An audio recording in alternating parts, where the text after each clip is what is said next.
Now, do you like me to call you Juan Carlos? The both parts of that? Yeah, Juan Carlos is fine. Or you can call me JC. JC? Yeah. Is that how your friends talk to you? Yeah. As JC? Yeah. Yeah. I'm an indigenous person, 70% indigenous of the Americas.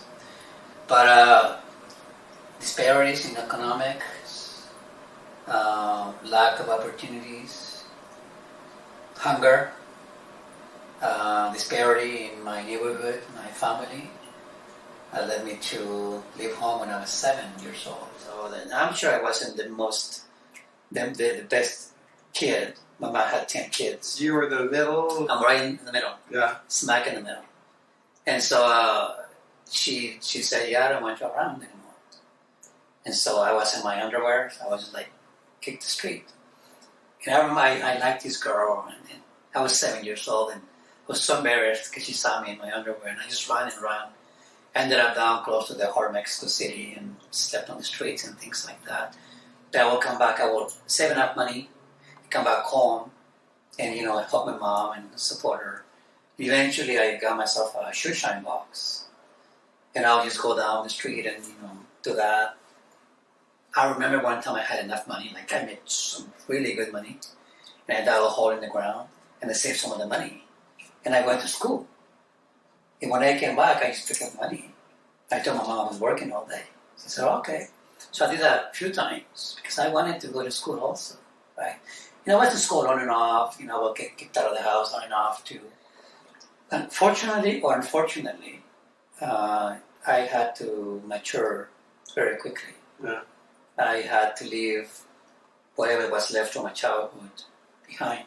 Yeah. I had to learn what being responsible means.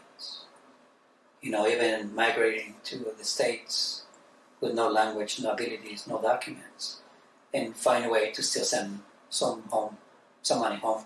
Yeah. Because I still had siblings. So even though your mother asked you to leave, you were still loyal. I still, and you still gave back. Exactly. My mother, culturally, it's the highest thing for us. Yeah.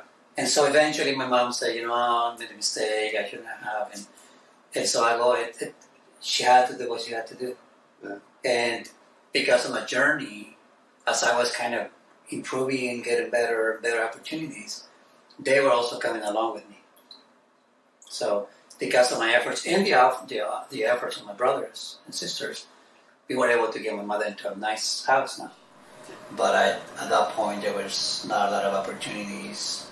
There's gangs around, and I got myself into a lot of trouble there. But economic disparities and poverty around my neighborhood, it was like everybody's going through that. And then I made it to San Diego, and then to Talent, Oregon, to work in the orchards. So we'll do that, every season and go back to Mexico and back and forth. But since 1987, more or less, I decided to stay here. And so, because I had worked in the field before, then I qualified for the amnesty the last time. And so I've earned my way to have my citizenship. And so I became a U.S. citizen in 1996. And then in between, better jobs, looking for better opportunities, got myself into a special program called the High School Equivalency Program, or HEP. That program is for migrant workers that didn't finish high school. And so the University of Oregon had that program. And they give you housing and, of course, the actual education and a stipend. And then you get your degree. And I was actually scheduled to go back to Reading to work at a landscape company. The boss said, you get your GED, pay you 10 cents more. So I've been working for that 10 cents more. But I ended up staying in Eugene. And then I came back being homeless. Really? In Eugene. There was no place to go. So I was staying under the bridges in Eugene for a little bit, for a few months. Uh-huh. And then finally, agency called Centro Latinoamericano. Yeah. Used to be called Chicano Affairs. Yeah. They actually sent some volunteers, and then they found me under a bridge. And I remember looking up, and my food was gone, so I thought, I mean, usually you work and you get yourself some food and you kind of pretty much sleep with it. My food is gone, so I look up and these two white guys looking down at me and like, hey, you're speaking Spanish to me. Like, hey, are you okay? I'm like, no, you already took my food, and why are you speaking Spanish to me?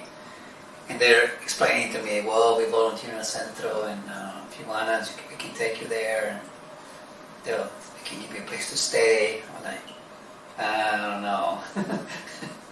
So I ended up going with them.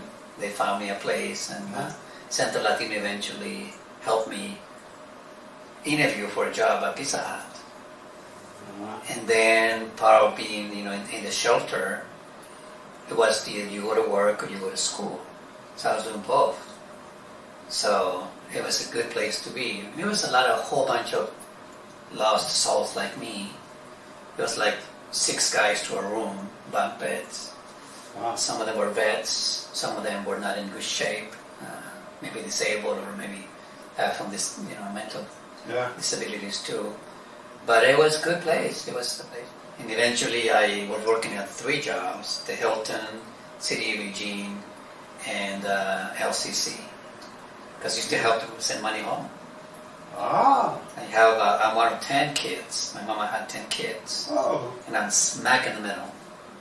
So I'm not the oldest one or the youngest, but my family's always kind of relied on me, or they're supportive of me. Yeah. That's what we do. That's part of the culture. Right. You gain a little bit and you bring everybody else up and you share. Yeah. And so when I was at Centro, I thought, if I have a chance someday, I want to give back. Yeah. This is way back when I didn't speak the language, no education, no connections, didn't know about the culture. I mean, the job at Pizza Hut is a decent job. It's a decent job. It pays good. And so eventually I found many angels in my life. That the recurring theme was, Juan Carlos, did you know? Did you know you can go to LCC to learn English? Did you know you can get into a 2-year degree? Like, I go back to many, many years ago. The general manager, or the banquet manager at the Hilton, Gerald Rice. Hey, did you know you can get yourself into a 2-year career? Like, really? No, I'm just happy to learn English, right? You need to look into that. All right. I got myself into the hospitality restaurant management while I was still working in these 3 jobs. And then temporary with the City of Eugene, one of the managers also, Ron Sutton, he said, did you know you can transfer to the U of O and get yourself an undergrad? I was like, me? A university student? No, that's not for me, that's not for me. He goes, yeah, you need to look into that. You can find out, and here's some people you can talk to. The same thing with grad school, and same thing with my job. Hey, you can get into public service. So my point is, there's been many angels in my life that have taken an interest in me. And so I thought at some point, I want to give back to the community. I'm not a millionaire. I have some resources, but I wanted to give back. I'm the kind of person that have a sense of debt to others that help me. And so in the process of it, sometimes the police will give me a hard time, will stop me or call me names, or I didn't know then what they will say to me, like, one of the officers said to me, "You kind pisses me off," which I didn't know what that was until much, much later. Or "You kind are not supposed to be out at this time," things like that, and just approach me for no reason, or search me, or push me down, or somebody actually just punched me, not very hard, but still enough. I mean, I'm just still an underage kid at that point. And so in other agencies that, the people that contributed to, say, Centro Latino, or that donated to those causes, I thought at some point I want to help somehow. Yeah. So then I remember that the Rotary Club members came around center to ask if anybody wanted to come volunteer to wash cars. I said, I do. I mean, I didn't speak any language, but yeah, I know how to wash cars. I did that when I was in Mexico.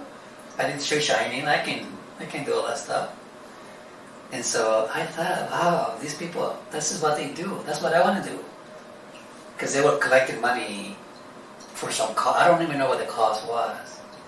And I thought, that's what I want to do. I want to do what they're doing. You know, The Rotary. the Rotary. I want to give back. I want to volunteer. And so eventually I found another way, which was to collect toys for the Toys for Tots. Uh-huh. And so we did that too, collect money and then go buy toys. But it's somebody else's baby, it's not ours. I was just part of it. And so eventually I was given the opportunity to go back to Centro Latino to volunteer there and to be on the board.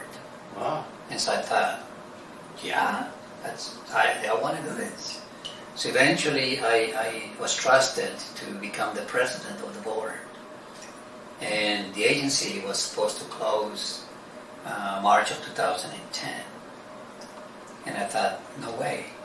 Things happen for a reason. I have a nonprofit professional certificate. And so I used that to apply it to Centro. That you got from LCC? From the University of Oregon. From the university. Yeah. Yeah. And so in connecting with the families, it was a different thing because many of them found out that actually I was a former client of Centro and I was former homeless. And I was also housed at their shelter. And then, coming back around in this what I call the cycle, from being a client all the way to being trusted to be the president. Yeah. And then give them the unique opportunity to literally save the agency with the help of other people, like Right. Dr. Marcela Mendoza, for example, and many others. At the time where the community wasn't really able or willing to help, but there were many more angels that were willing to do that. So then eventually I was also given the opportunity to volunteer at the police commission. Uh-huh. And on the police commission, I was eventually voted in to be the chair of the police commission. But I had the unique opportunity to see eye to eye some things with the officers. Because I reviewed hundreds of policies. I was the chair of the policy review committee with the police commission. And it was interesting dynamic because many of the officers, including the police chief, were not used to seeing somebody like me in those kind of positions of authority or influence. I remember one time in a public meeting, the former police chief said to me, "I'm not used to your kind holding me accountable." Uh-huh. And I'm the chair of the police commission at that point. And my first reaction was not the most kind. Right. And I said, this guy is right. He's not used to it. So I said, I'm so glad we get to interact and collaborate this way. And me giving back to the community is very important.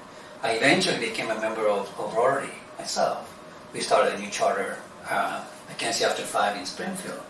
So we volunteered, we did some work with Relief Nursery for the garden and Little Elementary School in Coburg. Now I became a charter of Coburg Elementary School. And different places.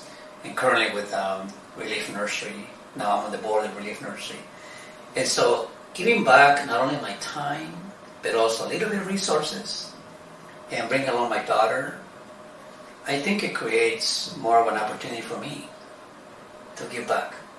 But also keeps me from not ever forgetting where I came from. But I'm also very grateful. My family are trying to put together a foundation, a small foundation, a tiny foundation. For the last 5 years or so, we've been sponsoring small events like Dia de los Muertos, Day of the Death up in Salem, working together with the Lane Arts Council here for different events, for Fiesta Cultural, and families that need help to attend an event or to send, be a part of. We supported a few families that couldn't afford to witness for the first time the Nutcracker, for example. So this is money that I have saved in my pocket, and I just go, here's that. And other like things that they need, right? And we try to do that, just that, and you walk away, you do your thing. A Good Samaritan might help my daughter someday if she ever needs something. So that kind of direct support is very important to me. Out of my own, this is what I'm doing on my own, right? But with the work of Relief Nursery and Shelter Care, that's doing things with the group, right? At the end of the day, when I talk about an investment, it's an investment in our very own future. Because see, the system that's set up right now is pay as you go. Right now I'm working. I'm actually supporting those who are retired. And I'm also paying the streets and the parks and so on and so forth. Right? My taxes are going to the federal government, and it's redistributed to the states for programs like housing and food stamps and so on and so forth, right? But I'm also investing in my own future, David. Because see, I'm not talking about every single person we come across with, that they're going to go to school, they're going to graduate like me, or they're going to have a decent paying job. What I'm talking about is they're going to be able to contribute to society, in which, because of that, then my future, when I retire, I'm also going to be able to enjoy parks and the streets, and I'll probably feel safer in my street, and I will be able to live in a decent housing as well. So all of this is investment that will come around, right? Hopefully I'm paying an investment in somebody who would, for example, they were giving to United Way Lake County, who were giving to Santo Latino, who were giving to all the places that supported me directly. So that was their investment. And now I have been paying back, so to speak. And all I'm asking really, let's give them the chance to also invest in the future. These are the songs